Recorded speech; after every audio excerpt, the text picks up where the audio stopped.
because things that were happening at home, I was becoming quite aggressive and having challenging behaviour, and all these things going wrong. I was more puzzled than worried as to what's happening to me, and so I asked to see a neurologist, and the doctor said, well, there's a waiting list of about a year just to go and see them. And so I went privately, saw one within a fortnight, and then I got scans, and again all the report back I got was a hardening of the arteries in the brain, and it was normal for somebody of my age, so no, don't worry about it. She said, I'll tell you what, I'm going to have you tested.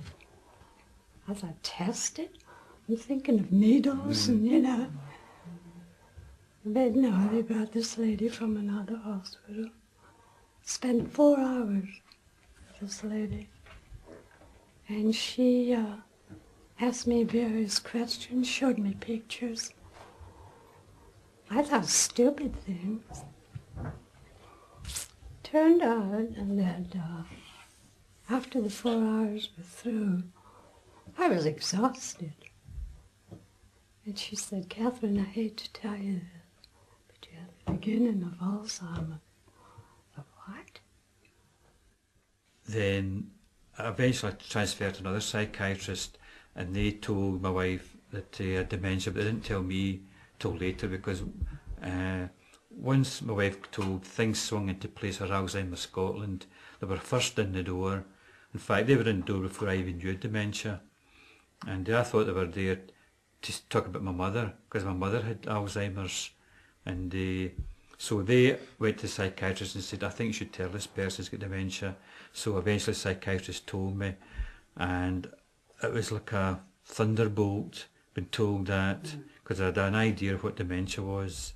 I've got the same idea now, right enough, but to my mind that was somebody who had lost all sense of reasoning, were wandering about, didn't know who they were or where they were incontinent, and going about like a lost soul. You go through the process, but there is something about the word Alzheimer's that brings you up short. And it's almost as though somebody is saying, well, you realise you're going to lose all those precious memories that you have of experiences, of things you've shared with friends, with relatives, you know, seeing a child grow up, and you, it's almost there that you begin to mourn for these things.